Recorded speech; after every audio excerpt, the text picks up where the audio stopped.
Lisa Saunders. Welcome to my show, Dreamers and Doers. Normally I co-host this with Julie Russell, but she's off today. So I will take care of our very interesting guest that we have today. First, a few announcements. I am the author of several books, and one of them that we're going to talk about a little bit today is Ride a Horse, Not an Elevator. But future events that I have coming up are on Monday, September 23rd from 6 to 8:30 at New London High School through New London Continuing Adult Ed. I will be talking about how to get your book or short story published. I don't believe it's too late to sign up if you'd like to take that. On Monday, September 30th, I will be talking about my book, Mystic Seafarer's Trail, and I'll be doing that at Madison Senior Center in Connecticut. And on Saturday, October 5th, is a Martha Washington Tea Party, and that's a fundraiser for Daughters of American Revolution, the Anna Warner Bailey chapter here out of Groton. And I will be speaking about First Lady Martha Washington, who spent her winters suffering along with the troops during the American Revolution. And when she became the First Lady, she did set the tone for entertaining for all the first wives that came after her. And my next event after that is why I have my guest here today. On Saturday, October 12th, I will be with my children's novel signing copies of Ride a Horse, Not an Elevator. And it's basically a true story, although I call it fiction just to make sure my family wouldn't sue me or anything. It's just a children's novel about me being a chubby city kid trying to fit in with the country and learn how to ride a horse, because my grandparents thought that was very important that I do that, because they hated that I was riding elevators. And I will be doing that at the Beech Brook Farm Equine Rescue booth. They're a nonprofit organization, and I have here Kathy Freeman from Beech Brook Farm. Can you please tell me, what is it? What do they do? Hi, Lisa. Thanks for having us included in your program You're today. Beech Brook Farm is an equine rescue, and what we do is we take in horses that have been either suffering from neglect or abusive situations, or horses that have been sent off to auctions and that are at risk of going to slaughter. And we take these horses in and we supply them with a home. We rehabilitate them and we retrain them if necessary, tend to any medical issues that they might have or anything like that, and then find some long-term loving homes for them. Now, I did get to come out to your farm, I don't know, maybe a year or two ago, and I admitted that even though in my book, Ride a Horse, Not an Elevator, it's about a little girl overcoming her fear of horses, I did admit that I am still somewhat timid when it comes to those big animals. Right. But I was kindly led over to George, because they thought George was a good horse for somebody like me to pet. So yes. I did actually, put my hand toward him, and he didn't bite me or give me the evil eye. And you just told me something that warmed my heart. You didn't think you'd ever find a home for George, did you? We did not. He came to us as a much older horse. Veterinarians estimated his age to be between 30 and 32 at the time when we got him. They can. Horses can live up to around 40 years old. There have been cases of some living even longer than that. But on average, in the late 20s, maybe early 30s is about average lifespan for a horse. Okay. So George came to us very late in his life, and he was from the auction itself. And we thought just because of his age that no one would want to adopt him because he wasn't really usable at that point as a riding horse or anything. Okay. He had a little arthritis in his back legs, as we all get when we get older here. But happily, we had a wonderful woman that was sponsoring him at the rescue, and when she got to a place in her life where she was able to take him, she took him in now, and he is living a wonderful life up with her at a farm in northern Connecticut there. I would love to visit. He's a spoiled pet now. That is wonderful, because I just thought he was a good poster horse. Yes. For people like me that are a little afraid of a horse stepping on them or anything. Now, you thought Absolutely. Nobody would want him because he was so old and you couldn't ride him anymore, right? Yes. So what is she going to do with him? Just pet him? She just keeps him as a big pet. Yes, absolutely. And it's kind of expensive for people to do that, and that's why most people only want a horse if they can ride it or drive it or do something with it there. What are all the things you can do with a horse? Yeah, there's so many things that you can do, right? horses have a long history of helping people out, and you know, they've really played a big part in our own history here in the United States as well as all over the world. So they've done all sorts of work with and for us, from war horses to draft horses, plowing our fields and things, horses going down in the coal mines, you know, everything, you know, you can think of. You know, this country was really built on horseback, but now we've reached the point where horses are just more of a leisure, sort of recreational thing to have. And, but still there's a lot that you can do. There's all sorts of things in driving with carts and things. You can still plow. There's been a number of farms that have started logging, sustainable logging, using horsepower rather than just cutting down entire forests and things like that. Really? Yes, and there's driving and even just pleasure riding, taking your horse out on a trail and enjoying nature. And don't people use, I know they use miniature horses as a guide horse, yes, right? Yes, there are some people doing that, yes. But where does it go to the bathroom? I don't understand how that works. You can actually train a horse to, just like you house train your dog, you can house train a horse as well. And really? Yep, you can train them to go in a certain spot, maybe outside before you go in somewhere, if you're spending some time in. I know that there's a lot of people using miniature horses as therapy horses, bringing them into hospitals and elderly care facilities and things like that too. So yeah, there's all kinds of things you can do. So even a big horse could be trained, like Mr. Ed, or you know, some sort of version. Right. If you really, yes. for some strange reason, wanted a huge horse in your house, you could train them. You really could if you really wanted gosh. to. It'd take a lot of work, but it's worth it. Yes. Wow. Okay. How did it get started? Your Beech Brook Farm Equine Rescue? It was started by Deborah Finko. Back in 2007, she had a small barn. We are still fairly new, yes.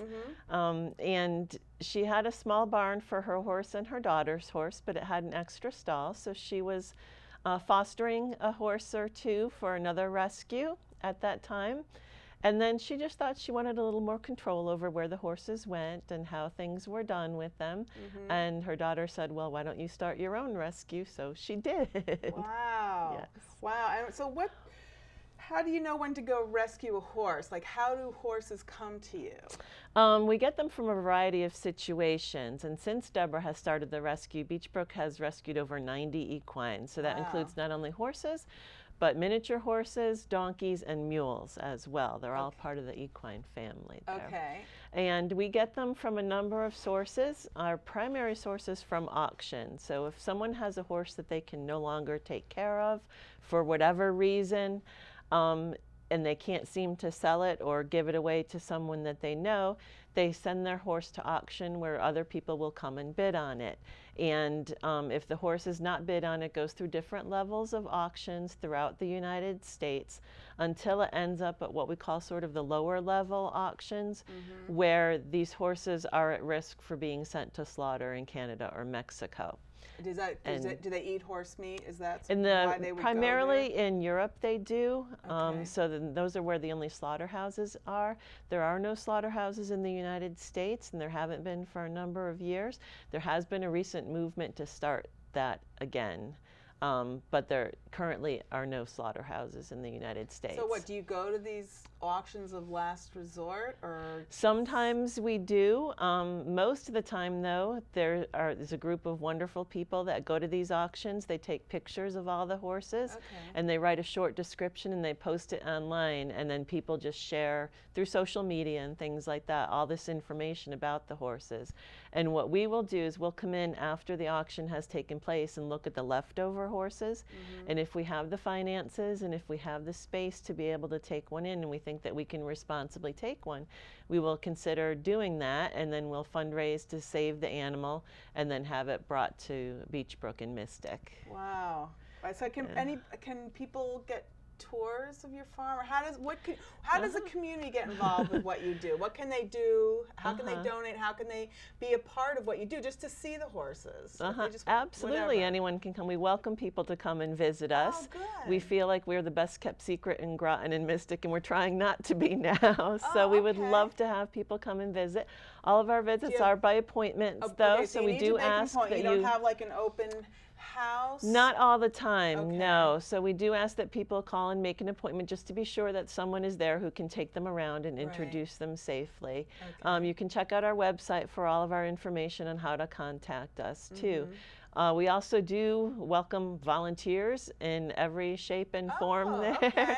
not only for working at the farm and working with the horses, but also for fundraising things, administrative things, you know, whatever your talents are, we can definitely put you to use. Oh, that's wonderful. So if somebody wants to be around horses, they can volunteer their time. Absolutely, yes. And it doesn't have to be just the horse manure and the unpretty jobs. It could be, like somebody might, like me, I write press releases. So you could say, oh yeah, we'd love to have you write press releases. Yes, absolutely, so something whatever like that. your skill is, you can be a part of it. Right. You know, to find some way to help. Yes, even if you think it's totally non-horse related, we can find a way to make it work. And what's worked, okay, and what do you do with the horses to reach out to the community? Like you go to schools, don't you? We do. We have a number of programs. We will go to schools and do sort of presentations about horse care and things like that, and humane care for all animals, really.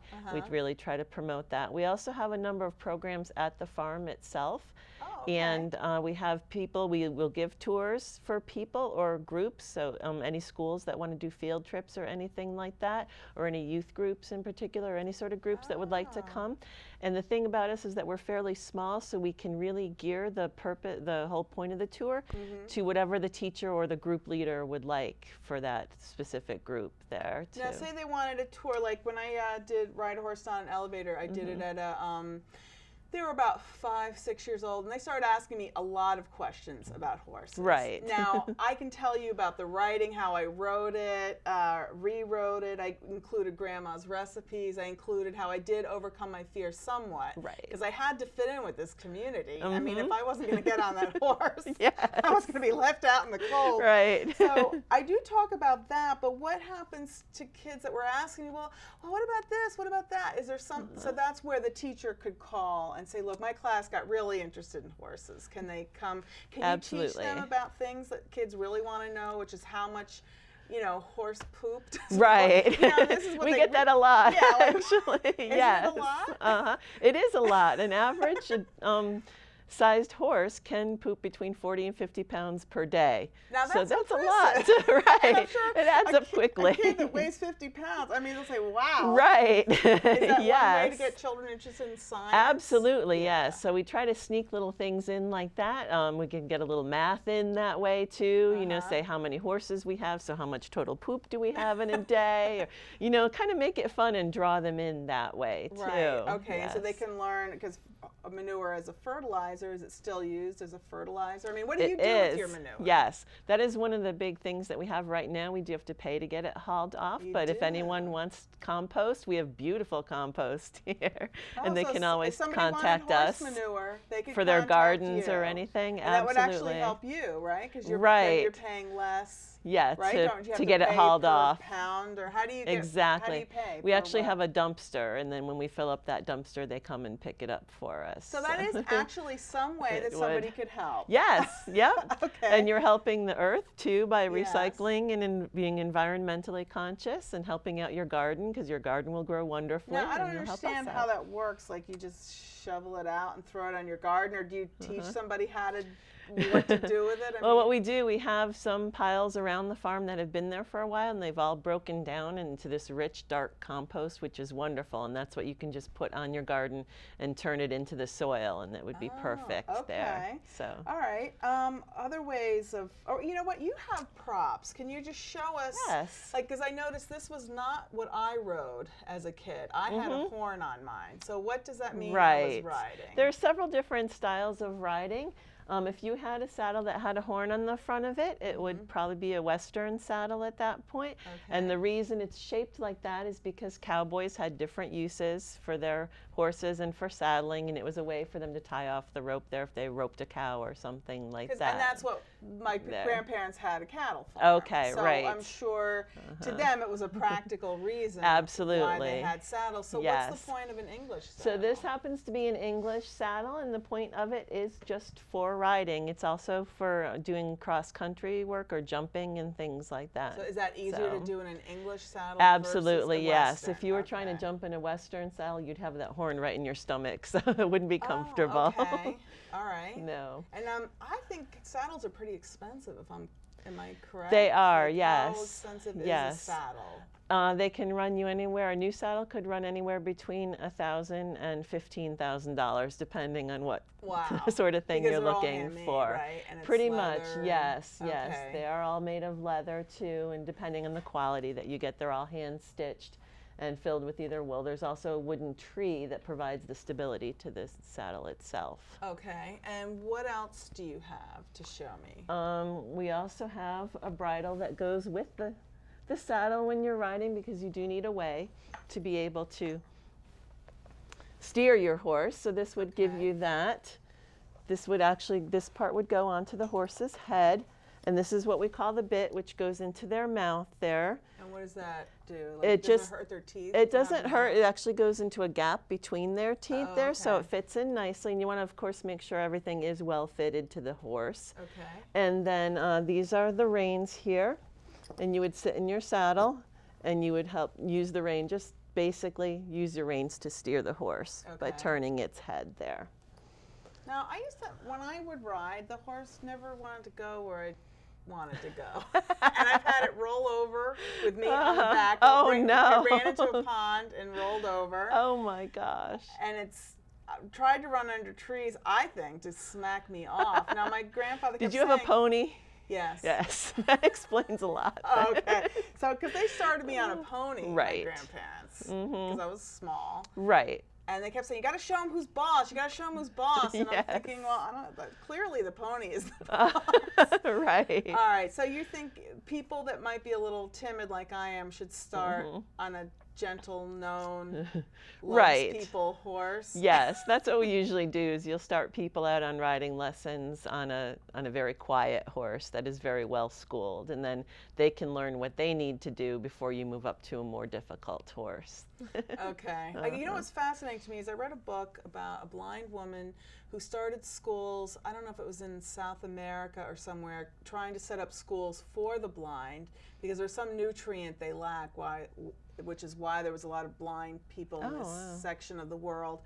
And that's how she got around, by horse. Because the horse was not, and she was going scary paths, but the horse wasn't going to want to go off a cliff if it could help it. Right. You know? So it would keep her safe while it kept they her were moving. Safe, and I just kind of thought that was interesting. Do horses try to avoid danger? Of course, yes. Okay. Yeah, anyway. All right, so have you ever just closed your eyes and see what happens? Or no? Actually, that is one of the things that instructors will tell you to do after you've been riding for a while in order to get a better balance on the horse and being able to balance your body without seeing everything that's going on around you. They'll have you try to close your eyes and go around a bit and see how you do. Oh, okay. All right. And what else do you have? One of the other things that I have here is a halter. This is one of our fancy ones here. And this is actually what we use when the horse is not being ridden and we're leading them from one place to another. This would just slip over right over their head. Their nose would go right in this way here. And we would clip it just like this around them. And it's just a way, it's sort of like a head collar, just a way for us to be able to control them and be able to keep them going the same direction that we want them to go in here. And then we also have a number of grooming items here. These are just the basics that we have here, but these are things that we use to take care of our horses on a daily basis. We start off with a curry comb, and there are several different kinds that you can use. This is just one example here, and it's used to just get up all the dirt and dander and dead hair off the horse's skin. Now, I could have sworn my grandparents had one that was metal. There are, but metal ones aren't really recommended because they're very hard on the horse, and their skin can actually be sensitive. I always thought, like, gee, this doesn't look comfortable. Okay, right. So horse people have changed that kind of product. Okay. Yeah, absolutely. Right. We want to be sensitive to our horses because their skin is sensitive enough that they can feel a fly landing on them. So we don't want to be too rough with them there. Okay. So after we curry all the dirt and lift it up to the surface, we will take a stiff brush.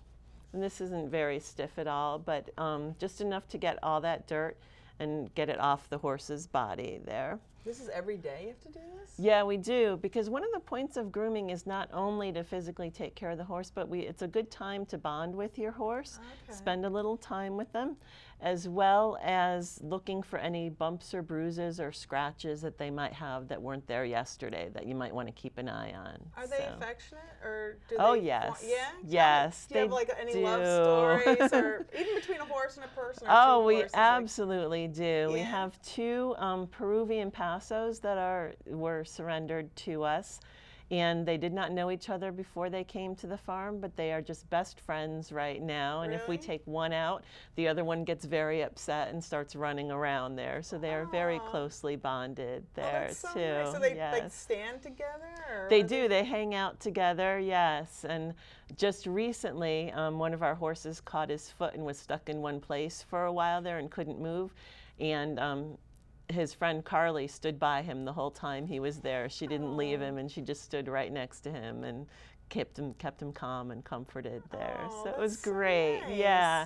And of course we've got all kinds of stories with people, you know, in love with the horses and vice versa too. We have horses are very, very affectionate, and they are herd animals, so they like to be very social, not only with one another, but whoever can form sort of their little group there and be a part of their little group, and that includes us, happily. Oh, that's so nice. Now, I remember seeing in the movie, was it, what's that, one of the famous horses during the Depression that won big time, and at first they put it in with a lamb or a goat. Seabiscuit. Seabiscuit. Yes. You know, because they figured he was ornery because he didn't have a friend of his own. Right. Yeah. All right, so horses do need a companion. They do, yes. Whenever we adopt out a horse, too, we always make sure that it does have a companion where it's going to be lived, because they don't like to be alone. They're very, very social, and they're herd animals. Would the horse be just as happy with a goat, or do you? So yeah, like, it doesn't have to be another horse. You're not making sure the horse has another horse. Right. You're making it could sure be there's somebody that he can play with. Absolutely. It could be a goat, a sheep, a donkey, anything like that. Yes. Oh, interesting. Yes. Now, but they don't. Do horses stay in a stall all night, or do they stay in a field? Ideally, horses stay outside. That's what they're used to. It's what's best for them, healthy. Yeah. Even in the winter. Exactly. Yes. And stalls were really built for the convenience of people here. It's just easier for us to have them all together in one place. Okay. But ideally for the horse, the more turnout that horse gets, the better the horse is. What does that mean, turnout? It means to be out in a field or something, to have enough space to walk around and really move around. Now, my grandparents had 2 horses that were killed by lightning. I mean, I guess that does happen. It does occasionally happen, yes. Now, I don't know if they were under a tree or if they were the tallest thing. Yeah. I don't know. I don't remember the story. Yeah, it could have been maybe they took shelter under the tree there and just it happened to get hit or something. But it is possible, just like with us standing out in the middle of a field during a thunderstorm. We don't want to do that. Yeah. Do you have any horse that's special to do you have a horse at the farm that's your own? No, all the horses that we have at the farm are rescued. They're the rescue horses. But there are a couple that are very special to me. There is one, her name is Scarlet. She's a standard bred that we just rescued last winter.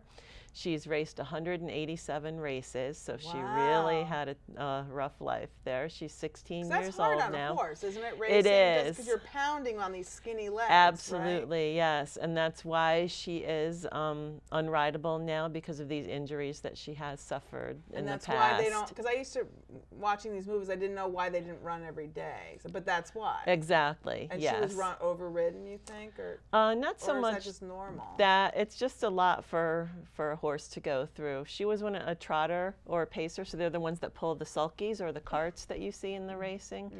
And it was hard on her doing all that, and she just have some joint problems and some back and leg issues that she's suffering now because of that. But So she is at the farm. unrideable She is now? unrideable, but Okay. she's just a big sort of she's a diva now. She really has become quite a diva here. We just love her. Do you like, is she pettable? Oh, yes. Okay. Yes. She loves people. She loves attention and everything. She just likes her own way for things. And so what makes you have a special feeling for her? I was one of the ones that really kind of pushed to rescue her. So I saw her picture at the auction, and I just thought she was really wonderful, and so she's kind of special to me because of that. Okay, so does she know that you're the one?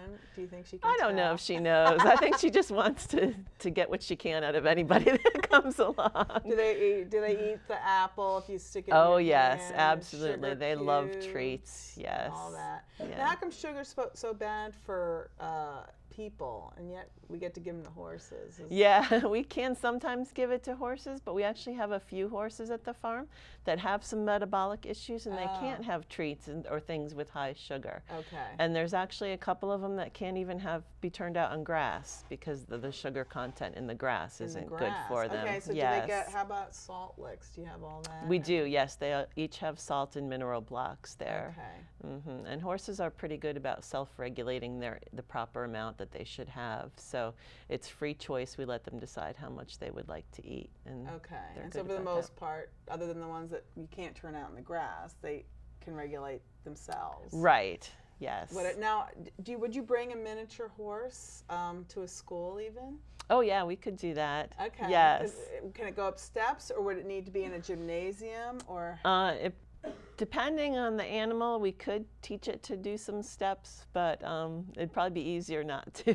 So if it was in a gymnasium, how do you prevent, the manure? Is there something? There are actually little bags that they can wear under their tails that will catch everything there, so we don't have to train them. That a teacher can say, gee, I'd love for them to come. Yes, absolutely, we can do that. Okay, and how can people help donating wise? Like, what are some of your fundraisers? You're going to be at the Groton Day that we said on October 12th. Are you bringing a horse? Yes, we are. We do have permission to bring a horse there, so we will probably have one of our miniature horses there. Okay. Or one of our miniature donkeys or something for people to come visit. So anybody that wants to see one and can't get to your farm, which is so close, right. They missed it, but they can be sure they can bring their kids and pet something. Right, absolutely. On Saturday, October 12th, and at the Groton Fall Festival. That's great. Right. Well, I can't wait to be there with you. Good, we're so excited. And I'll try to pet this horse.